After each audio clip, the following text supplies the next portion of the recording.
అందరికీ తెలిసిందే 3-4 రోజుల ముందు కొల్కతా ఆర్జికర్ మెడికల్ కాలేజ్లో ఏదైతే దారుణం జరిగిందో అలాంటివి చాలా రోజుల నుంచి మాకు సేఫ్టీ మెజర్స్ సరిగ్గా ఉండట్లేదు. సెంట్రల్ ప్రొటెక్షన్ యాక్ట్ తీసుకురావాలని ఫైట్ చేస్తూనే ఉన్నాం. కాలేజ్ లెవెల్లో, స్టేట్ లెవెల్లో ఫైట్ చేస్తూనే ఉన్నాం. మేము ప్రతి చిన్న ఇన్సిడెంట్స్ వచ్చినప్పటి నుంచి రిపోర్ట్ చేస్తూనే ఉన్నాం అందరికీ.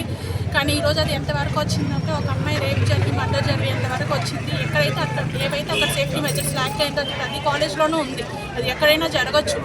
ఇంత దూరం వచ్చాక ఇంతకు మించి ఇంత జరగడానికి ఏం లేదండి.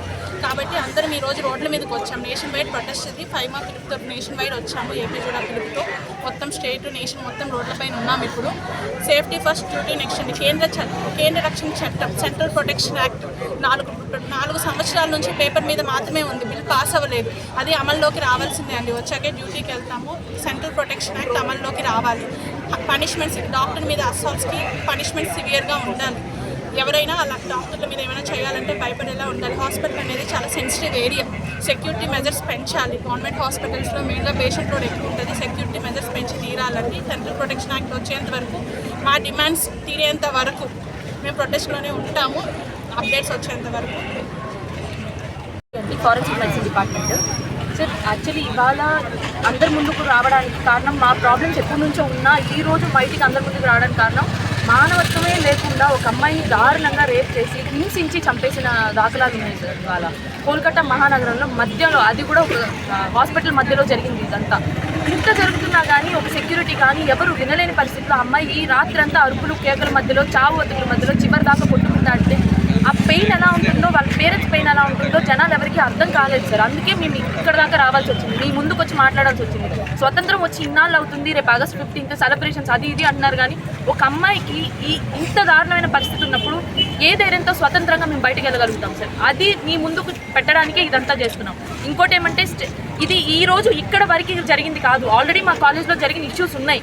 ఆల్రెడీ మా ఇంటర్న్కే రేప్ థ్రెట్స్ జరిగినవి ఉన్నాయి. అక్కడ జరిగింది ఇక్కడ జరగదని గ్యారంటీ లేదు. అక్కడ ఉన్న ప్రాబ్లమ్సే మాకు ఉన్నాయి. ప్రతి చోట ప్రతి ఏరియాలో అబ్బాయిలు కానీ అమ్మాయిలు కానీ ఇబ్బంది పడుతూనే ఉన్నారు. డాక్టర్స్ అన్నాక వైట్ కోట్ వేసి నుంచుంటామనేది కాదు సార్. కానీ మా వెనక ఉన్న ముళ్ళు ఎన్ని ఉన్నాయో మీ అందరికీ కనపడాలనే ఇక్కడ దాకా రావడం జరిగింది.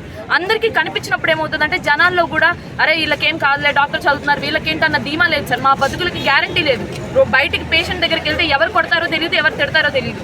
అలాంటివి కూడా తట్టుకొని నుంచుంటున్నాం. కానీ ఈరోజు ఒక అమ్మాయి చనిపోయే స్టేజ్ దాకా వచ్చిందంటే అది జనాల విచక్షణకే వదిలేయాలి సార్. ఏ సిచ్యువేషన్లో మనం బతుకుతున్నాం, ఏ డాక్టర్స్ మనకి ఫ్యూచర్లో ఎంత ఇబ్బంది పడుతున్నారనేది ఇవన్నీ తెలుసుకొని మా బాధ మీ దాకా రావాలి. కాబట్టి డాక్టర్స్కి ప్రొటెక్షన్ ఉండాలి. కాబట్టి అది కూడా రెండో ఇల్లు అనుకునే మా వర్క్ ప్లేస్లోనే ఇలా జరగడం అత్యంత దారుణం.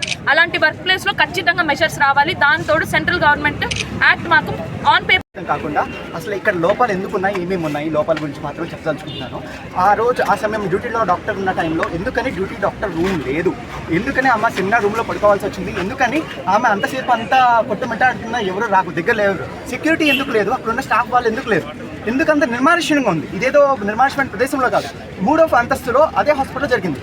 ఎందుకని ఇంత ఘోరమైన స్థితి, ఒక హాస్పిటల్లో డ్యూటీ చేస్తున్న డాక్టర్ని డ్యూటీ టైంలో రేప్ జరగడానికి కారణం ఏంటి, అది జరిగిన తర్వాత పేరెంట్స్కి అది సూసైడ్ అని చెప్పడానికి కారణం ఏంటి, అక్కడ ఉన్న ప్రిన్సిపల్ ఇప్పుడు దాకా ఎటువంటి స్టేట్మెంట్ అనేది విడుదల చేయలేదు, దాన్ని ఓన్లీ సూసైడ్ కింద చిత్రీకరించడానికి ట్రై చేశాడు.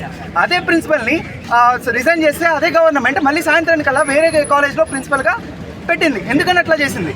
నెక్స్ట్ అదే టైంకి నిన్న కోర్టులో కలకత్తా హైకోర్టులో సిబిఐ బెంచ్కి ఈరోజు తెల్లవారుజామున 10 గంటలకల్లా సబ్మిట్ చేయమంటే రాత్రికి రాత్రి రెనోవేషన్ చేయడానికి కారణం ఏంటి, ఎందుకని?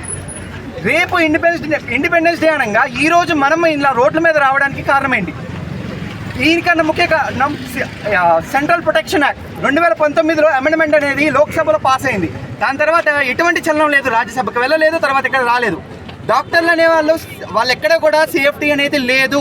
ఏ గవర్నమెంట్ కాలేజ్లో, భారతదేశంలో ఉన్న ఏ గవర్నమెంట్ కాలేజ్లో డాక్టర్స్కి సేఫ్టీ లేదు, డాక్టర్స్ వర్క్ ప్లేస్లో సేఫ్టీ లేదు.